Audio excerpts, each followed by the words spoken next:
What's going on, guys? My name is Trevor. Welcome back to the channel. This is a video I've been putting off for weeks now. Today I am ranking every single 2023 movie that I saw and placing them on a tier list. 54 or 55 movies, something like that I saw in 2023. It is a juggernaut of a ranking, hence why I put it off till now. Let me know your favorites and least favorite movies of 2023, or if you want to rank how many movies you saw in 2023 down below in the comment section, please feel free to do so. Hit the like button, subscribe button, notification bell. This is going to be a much more laid back tier ranking. 54 movies, going to be a long one. Grab a snack, grab a drink. And let's hop into these tiers. And starting off with our tiers, we have Best of the Year. I'm going to put a bunch of just my favorite movies that you absolutely need to watch in this tier. Then we have Great, then we have Surprising, then we have Disappointing, then we have Meh, then we have Bad, then we have T to the R to the A to the S to the H. Trash. Just a trash movie. I don't know why I watched, but I ended up watching anyway. And I have not seen every 2023 movies. Again, I've only seen 50-something. There's some movies that are going to get nominated for Oscars I have not seen yet. Hence, Poor Things, Anatomy of a Fall, movies on my watch list I haven't gotten around to yet. They won't be here, in case you were wondering. Starting off, Scream 6.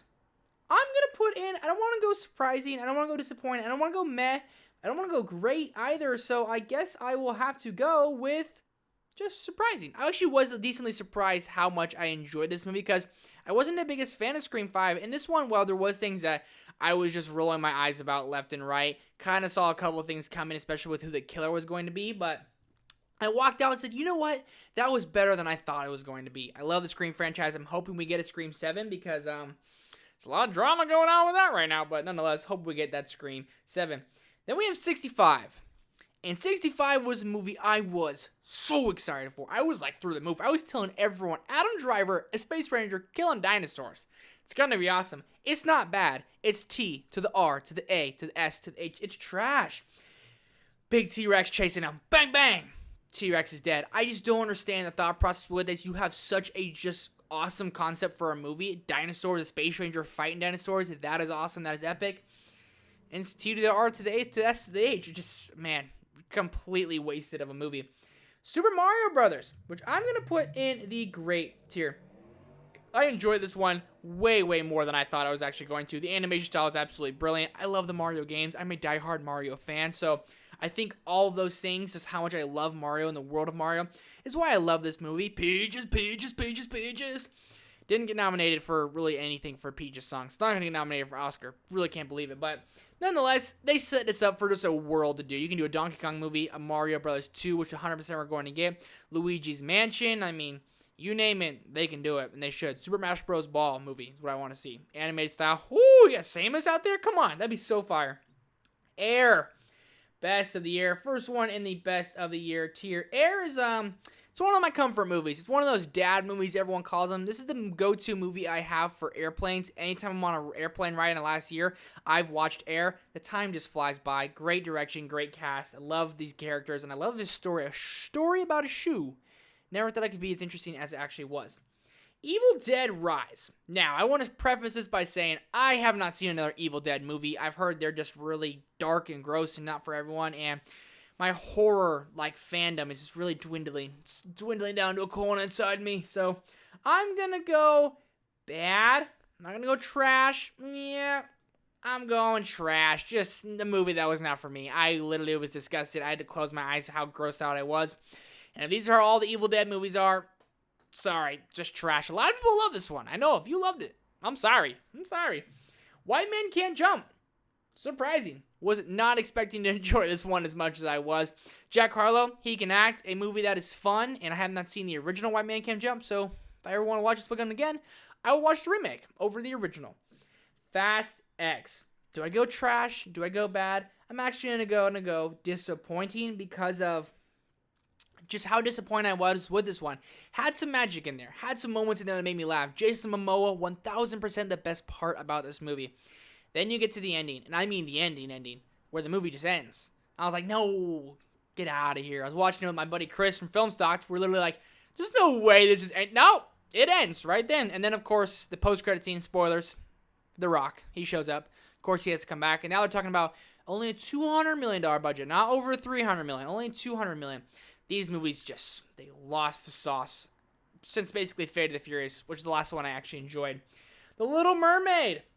going in great. My wife and I saw this on our honeymoon. We absolutely loved it. That's why I'm going to hold this movie near and dear to my heart for a long time to come. Probably my favorite live-action remake. The music's great. The live-action animation style is great. Great story. I love the animated Little Mermaid. I thought Halle Bailey killed it as Ariel. Guardians of the Galaxy Volume 3. Bloody great. Best of the year tier, mate. Guardians of the Galaxy Volume 3 is one of those movies that is, the first time I saw my wife cried her eyes out. Me, sitting there just in the fetal position, like with a bottle. I'm so scared right now. And then all of a sudden, the dog days are over, and there's no Sleep Till Brooklyn, and you're jumping in your seat. A movie that James Gunn captured the emotions. It's brilliant. It's beautiful. I absolutely love Guardians of the Galaxy Volume 3. Elemental. I'm going surprising with this one as well. Pixar, everyone says it's on a downturn. My wife and I love Pixar. I mean, we watch Luca, we watch Turning Red. Only one I haven't been a big fan of was Soul, and I need to rewatch Soul. Elemental, for me, was one of the biggest wins for Pixar in a long time. It was great. I mean, it's a romantic comedy, 2 elements. The animation style is brilliant, and it did pretty well at the box office. Elemental, highly, highly recommend. Transformers. Rise of the Beast. Now, don't get me wrong. Is this silly and dumb all over the place? Yes.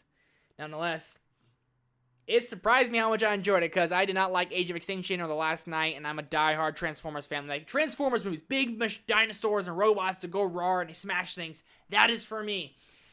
And the last 2 weren't, but this one, Pete Davidson, Mirage. It just worked. It's cliche, it's silly, it's dumb. They got G.I. Joes coming in here. Who saw that coming? But I enjoyed it nonetheless. The Flash.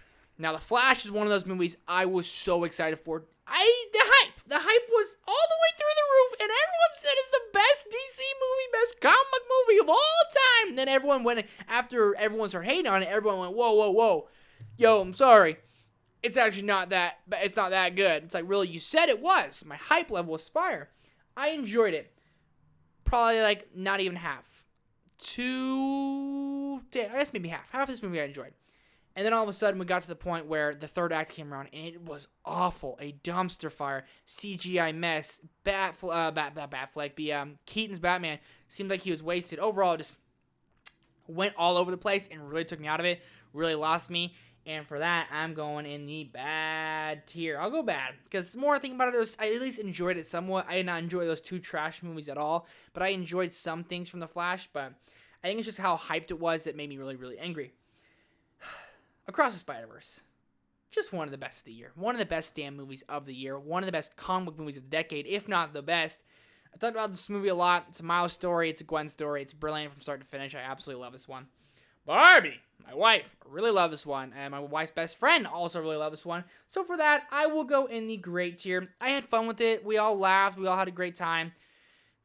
It's a great movie. It's going to get nominated for a bunch of Oscars, hopefully, and rightfully so. It has those movies, and it has those moments in there that really hit, and then some moments, again, they're a little cheesy. It's a little silly sometimes, but nonetheless, a feel-good summer movie that I will watch again. Extraction 2. I'm going disappointing. It's good, but, like, I haven't thought about it since I saw it, so for that, I have to go disappointing, and I'm sorry to my Extraction fans. Mission Impossible Dead Reckoning. Part 1, which they're actually taking that. It's just Dead Reckoning now, and I'm going in disappointed as well. Now, I gave Extraction 2 like a 3.5, 4 out of 5.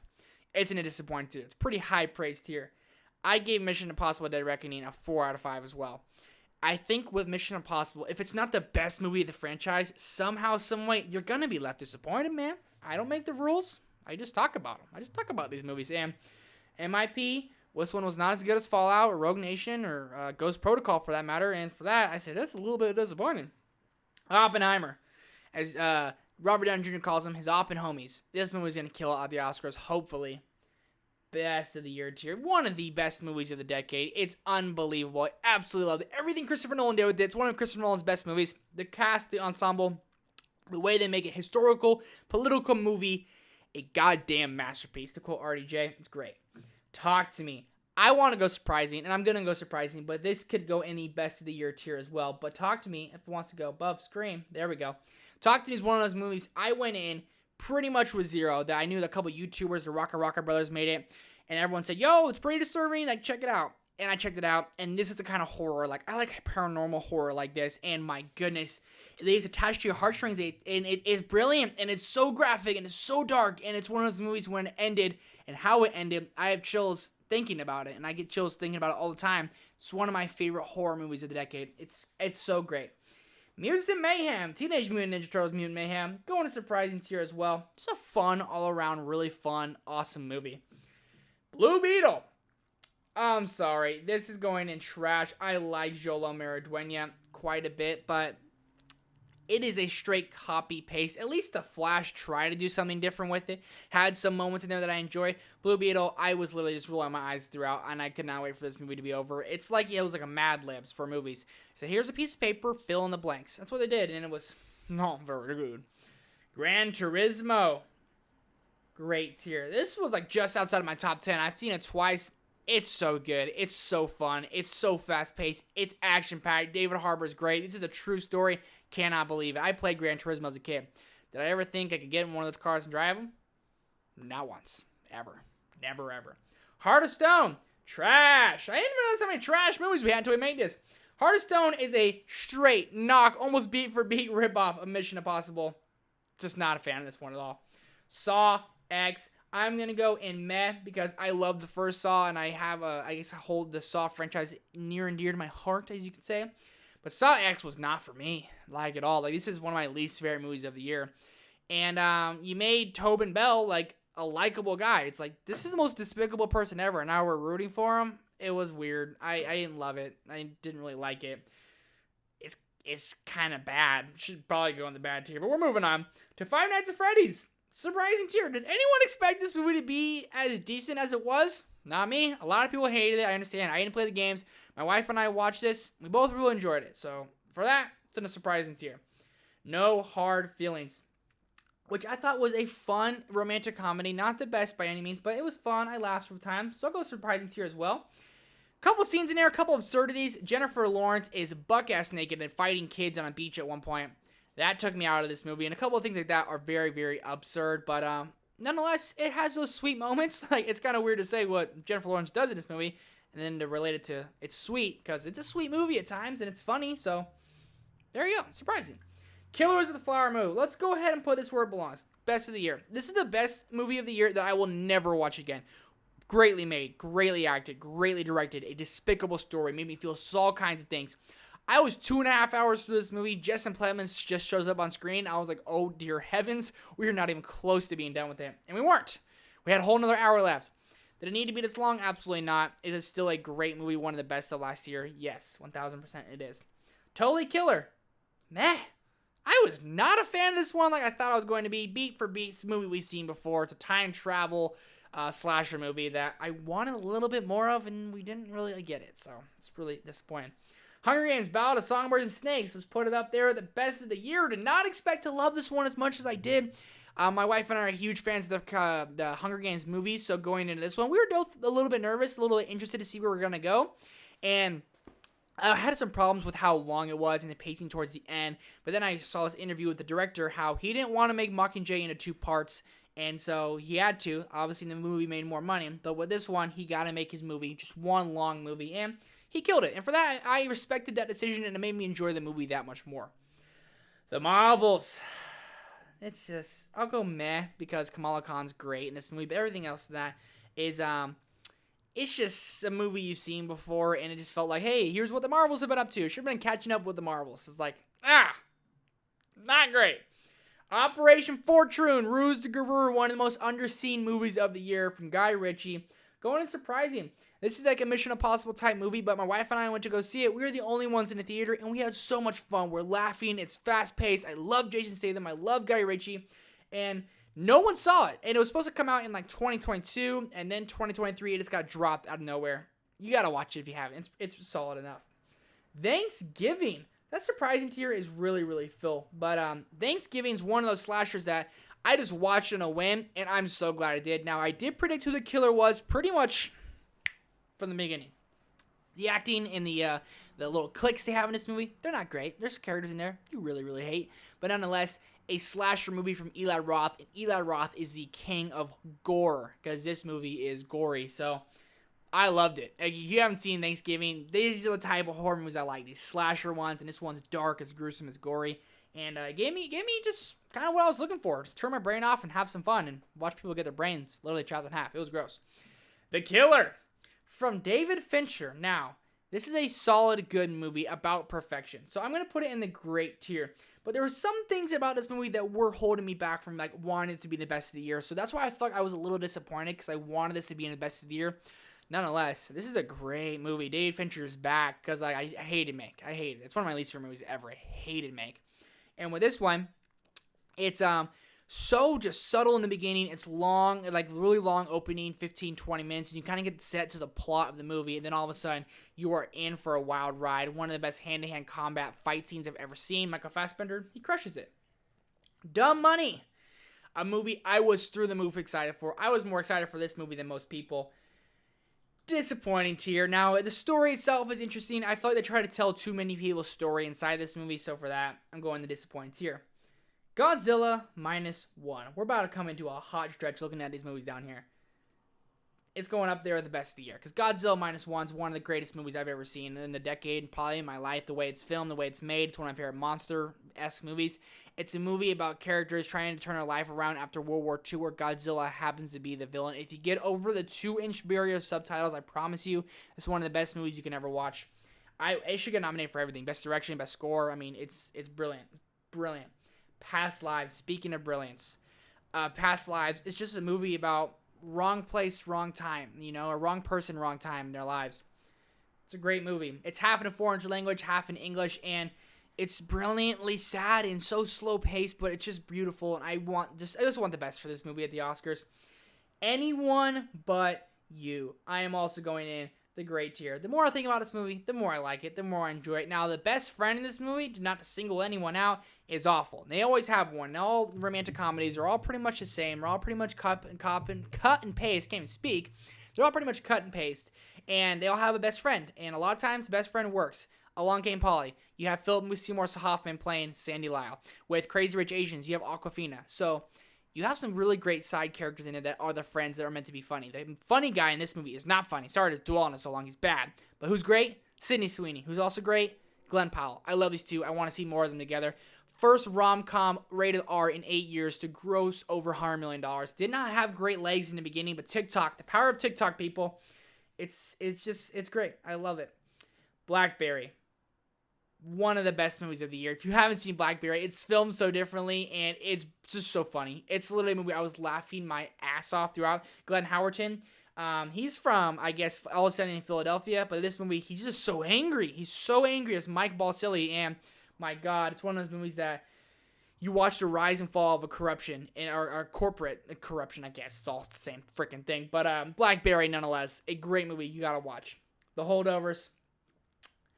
The more I think about The Holdovers, the more it might be my favorite movie of last year. It's so just subtle in its brilliance. Paul Giamatti, I'm rooting for him. I want him to win the Oscar over Cillian. Never thought I'd say that in a million years, but I'm rooting for Paul, and Paul has my vote. Wonka. One of the best movies of the year, and it's also surprising. My wife and I went in, we said, okay, we're interested. Don't know. I love Timothée Chalamet. We sing the songs to this day, and as Timothy can sing, it's just a fun family movie that I highly recommend everyone watch.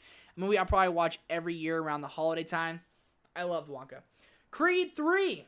Watched this movie about 3 times last year, and I'm going to the great tier. Creed 3 is one of those movies that, it makes me feel all kinds of things. It makes me feel angry, makes me feel happy, makes me feel jacked up inside, and I love the Rocky franchise. Jonathan Majors, will not probably see him ever again in Hollywood, but he does a good job in this movie, and Michael B. Jordan is great in this movie. Saltburn. I'm doing it. I'm putting Saltburn up in the best of the year tier, y'all, because Saltburn is one of those movies I can't stop thinking of. My wife has an insanely huge crush on Jacob Elordi. We watched SNL last night with Jacob Elordi because he's great. Saltburn is one of those movies that makes me feel gross, but also damn, that's a really good movie. Shout out Emerald Fennell. She's fantastic. Aquaman and the Lost Kingdom. We're going to go in the meh tier. Don't need to really dwell on it.